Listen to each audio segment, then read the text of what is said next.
সাবধানে যাবে, আসবে, পৌঁছে ফোন করবে, ঠিক আছে?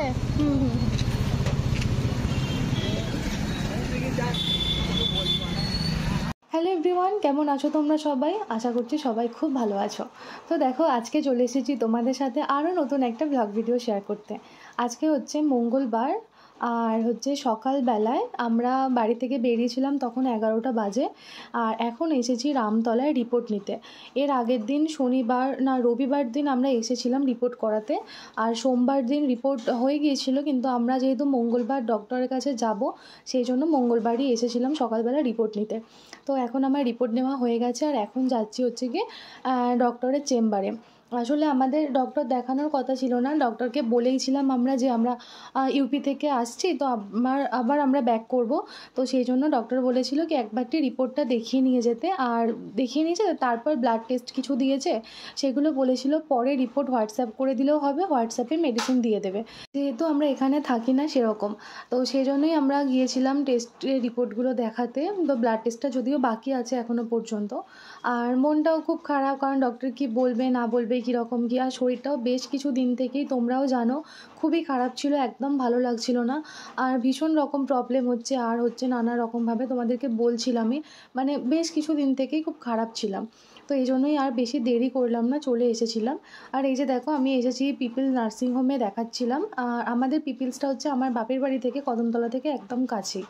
তো এসে দেখলাম ডক্টর এখনও আসেনি, আর সকালে ডক্টরকে ফোনও করা হয়নি, যেহেতু রিপোর্ট দেখাবো এই জন্য। কনসাল্ট করলে ফোন করতে আসতাম, যেহেতু কনসাল্টের ব্যাপার ছিল না, শুধু রিপোর্ট দেখানোর ব্যাপার ছিল, তো যার জন্য কি আর ফোন করে আসেনি।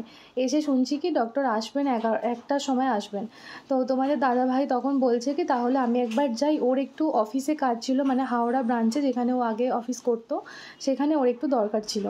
তো ফার্স্ট ভেবেছিল কি আমাদের ডক্টর দেখানো হয়ে গেলে তারপর আমরা দুজনেই হয়তো একসাথে যাব, ওখানে কাজ মিটিয়ে তারপর ফিরবো। আর যেহেতু আমাকে এখন ওয়েট করতে হবে ডক্টরের জন্য, সেই জন্য ও বলছে যে তুমি থাকো, আমি আগে ওখানের কাজটা মিটিয়ে আসি, তারপর এখান থেকে বাড়ি ফিরবো একসাথে, এরকমভাবে আর কি। আসলে পুরোনো অফিসের কাজ কিছু কিছু থাকে, আর যখন এখানে আসে তখন এই কাজগুলোকে মানে করে নিয়ে যায় আর কি। আর সবসময় তো আসা হয় না, প্রতি মাসে আমরা এমনিই আসি, সেই জন্য কাজ কিছু পেন্ডিং থাকলেও অসুবিধা নেই, যখন আসে তখনই একদম করে নেয়, এই আর কি। আর দেখো, ঝিমঝিম করে বৃষ্টি পড়ছে, ভালোও লাগছে না। আর সকাল থেকে তোমাদের দাদাভাইও অনেক সকাল সকাল ঘুম থেকে উঠেছে, কারণ কি লিজারও পরীক্ষা ছিল, ওকেও নিয়ে একবার কলেজে পরীক্ষা যেহেতু দিয়ে এসেছে করেছে, তখন থেকেই ভিজছে, ওরও শরীরটা ঠিক ভালো লাগছে না, আবার এখন ভিজে ভিজেই যাচ্ছে।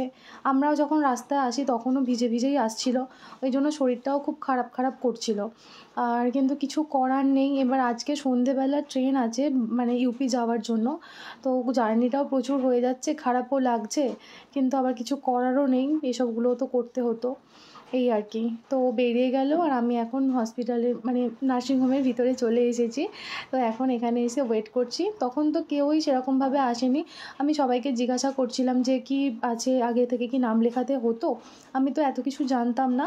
রিসেপশানেও কথা বললাম, আর বললাম, তো বললো না, আজকে নাকি অনেকটা দেরি করে আসবে বলেছে। অন্য পেশেন্টদেরকেও জিজ্ঞাসা করলাম, তারাও একই কথা বললো, 1টার সময় আসবে। আগের দিন যখন এসেছিলাম তখন 11টায় ডক্টর দেখিয়েছিলাম, আর আজকে বলছে কি এরকম 1টার সময়। তো অনেকক্ষণই ওয়েট করলাম, তারপর কিছুক্ষণ পর ডক্টর এলো, একদম 1টার সময় ডক্টর এসেছে। আর তার আগে তোমাদের দাদাভাই চলে এসেছে, ওর কাজ মিটে গেছে, মানে কাজ কমপ্লিট করে চলে এসেছে, যেহেতু অনেকটা সময় হয়ে গেছে, প্রায় 1 ঘন্টার মধ্যে ও কাজ করে চলে এসেছে। তো ভালোই হলো, সুবিধাই হলো। আর তারপর আমরা সব কিছু করে টোরে এখন আমরা যাচ্ছি বাড়ি যাব। বাড়ি বলতে আজকে যাব হচ্ছে আমার কদমতলার বাড়িতে, ওখানে আর কি দুপুরের খাওয়া দাওয়া করে তারপরে বাড়ি ফিরবো, এরকমটা প্ল্যান আছে। আসলে সন্ধেবেলায় ট্রেন আছে, তো আমরা আগে থেকে বুঝতে পারছিলাম না ও একা যাবে নাকি আমরা দুজনেই ফিরবো, সেরকম প্ল্যান ছিল না কিছুই, মানে বুঝতে পারছিলাম না ডক্টরের সাথে কথা না বলে। তো এই জন্য কিছু লাগেজপত্র কিছু গোছানো হয়নি, এই জন্য আমরা দুপুরবেলা এখানে খাবো এটা প্ল্যান ছিল, সেজন্য এখানে এখন চলে এসেছি। খাওয়া দাওয়া করে তারপর আবার বাড়ি যাব, ওখান থেকে আবার ব্যাগপত্র গুছিয়ে তারপর আর কি আবার তো কি মানে কে কোথায় যাব কে কোথায় থাকবো সেই সব ব্যাপার। তো যাই হোক, এখন দেখো এসেছি, তোমাদের দাদাভাইয়ের শরীরটা এখন খুব খারাপ করছে, একটু বললাম না তখন থেকেই বলছিলাম যে একটু রেস্ট লাগবে ওর, এরকম ভাবছিল। আর তারপর বললাম তাড়াতাড়ি খাওয়া দাওয়া করে নাও, বেরিয়ে যাব। আর এই যে দেখো মা এদিকে কত কিছু রান্না করেছে, শাক ভাজা, ইলিশ মাছের ডিম ভাজা, পটল ভাজা, কুমড়ো ভাজা, আলু ভাজা, ইলিশ মাছ ভাজা, তার তেল, আর অরহর ডাল, আর সর্ষে ইলিশ, মানে ইলিশ ভাপা আর কি। অনেক কিছু রান্না করে ফেলেছে, আর আমের চাটনি ছিল। তো যাই হোক, তো অনেক দিন থেকেই ভাবছে কি ইলিশ মাছ খাওয়ানো হয়নি। মা খুব আফসোস করছিল, বাপি সব কিনে দিয়ে গেছে। আসলে বাপি হচ্ছে কি একটুখানি বেড়াতে গেছে বন্ধুদের সাথে, এই জন্য আর কি মাই সব কিছু করেছে। আর মানে বাজার করে দিয়ে গিয়েছিল বাপি, আর মা রান্না করেছে। আসলে জামাই ষষ্ঠীর সময় তো ইলিশ মাছটা খাওয়ানো হয়নি, যেহেতু জামাই ষষ্ঠীরও 1 সপ্তাহ আগে আমরা মানে হয়ে গিয়েছিলো, সেই জন্য তখন ইলিশ মাছ পাইনি। আর এই যে দেখো এখন মা হচ্ছে মিষ্টি দিচ্ছে ওর জন্য, বলছে ট্রেনে খেয়ে নেবে বা কোথাও খেয়ে নেবে। এটা ছোটো পিসার বাড়িতে গিয়েছিলো, ছোটো পিসা কিনে পাঠিয়ে দিয়েছে, আর এই জন্য বলছে ট্রেনেই খেয়ে নেবে, কী আর করবে, আর সময় নেই খাওয়ার, এই জন্য। আর দেখো আমরা তখন এসে গিয়ে আমরা সব মানে ওর লাগেজপত্র গুছিয়ে দিয়েছি, আর মনটা সত্যি ভীষণ খারাপ হয়ে গেছে, কারণ আমাকে নিয়ে যাবে না ও, মানে একদম মনস্থির করেই ফেলেছে আমাকে নিয়ে যাবে না। বলছে তোমার এখন রেস্টের দরকার, তুমি এখন কদমতলায় থাকো, আর কোনোভাবেই যাওয়া সম্ভব না, নিয়ে যাব না এখন, আবার কিছুদিন পর আসবো তখন নিয়ে যাব। আর আমারও তো ভালোভাবে চেক আপের দরকার আছে আর কি, এই জন্য তো নিয়ে যাচ্ছে না। দেখো ওর ব্যাগপত্র গুছিয়ে দিয়েছি, আর যেহেতু একা যাচ্ছে সেই জন্যই একটাই ব্যাগ, শুধু কাঁধের ব্যাগটাই হয়েছে, আর সেরকম লাগেজপত্র কিছু দিইনি, কারণ ওগুলোকে আবার ক্যারি করা, ক্যারির থেকে বড় কথা মানে কি খেয়াল রাখা, মানে কোথাও যাক আর যাক ট্রেনের মধ্যে, আর ব্যাগটা খেয়াল রাখা, অনেক কিছু জিনিস হলে অসুবিধা হবে আর কি, এই জন্য কম।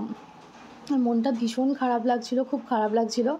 আর এই আর কি, তখন কি করবো, মন খারাপ করলেও হবে না, ও মানে কষ্ট পাবে, খারাপ লাগবে ওরও, যেহেতু ওখানে গিয়ে একা একা থাকবে, চিন্তা তো খুবই হচ্ছে। আর কী আর করা যাবে, কিছু করার নেই। আমারও শরীরটা খুবই খারাপ, আর আমিও নিজেও বুঝতে পারছি শরীরটা এতটাই খারাপ, যেতে হয়তো পারতামও না, এরকমটাই, তো কিছু করার ছিল না। আর দেখো আমরাও এখন বেরিয়ে পড়েছি, আমিও যাচ্ছি ওর সাথে। আমি এখন যাচ্ছি কদমতলার বাড়িতে কিছুদিন থাকবো, কারণ কি কদমতলা থেকেই আর আমাদের যে হসপিটাল, মানে যেখানে আমি ডাক্তার দেখাচ্ছি আর কি, ওটা একদম কাছে। আর যে ব্লাড টেস্টগুলো আমাকে দিয়েছে, তো ওই মানে যেখানে আমি রিপোর্ট করাই সেখান থেকে ব্লাড নিয়ে যাবে বাড়ি থেকে এসে আর কি, মানে রিপোর্ট দিয়েও যাবে নিয়েও যাবে, এটার একটা সুবিধা আছে।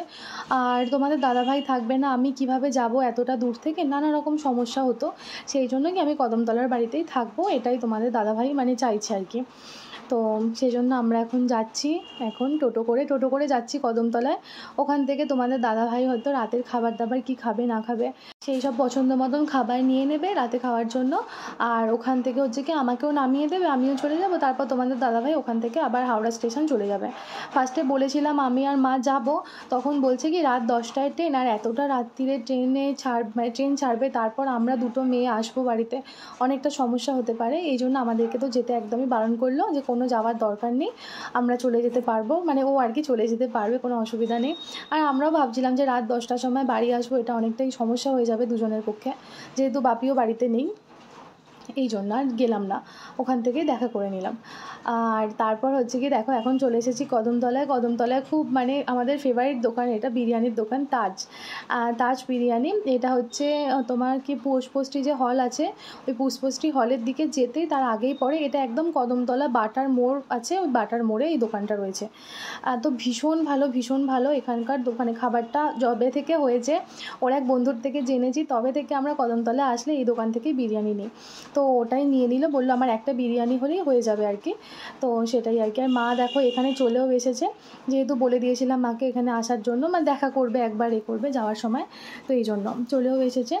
আর এখানে যে তোমাদের দাদাভাই কি র্যাপিডো বুক করছিল, যে বাইকে করে ও একা একা চলে যাবে এরকম আর কি, তো বুক করছিল, কিন্তু ওখানে সময়ও বেশি ছিল না, তখন বাজে প্রায় রাত 9টা মতন, আর ওর ট্রেন ছিল 10টা, 1 ঘন্টা, এবার আসতে অনেকটা দেরি করছিল, সেই জন্য আমি বললাম কি ওটা বেকার করো না, মানে ক্যান্সেল করে দাও, বেকার ওয়েট করে লাভ নেই, যদি লাস্ট মুহূর্তে বলে আসবো না তখন সমস্যায় পড়বে, ওটা ক্যান্সেল করে দাও, ক্যান্সেল করে দিয়ে মানে টোটো করে চলে যাও, ভালো হবে। তো সেই জন্যই এখন ও টোটো করেই চলে যাচ্ছে, এখান থেকে যাবে হাওড়া ময়দান থেকে মেট্রো করে হাওড়া স্টেশন, আগের দিন যেভাবে এলাম আর কি। মনটা তো খুবই খারাপ লাগছে, কি আর করা যাবে। তো চলো আজকে টাটা।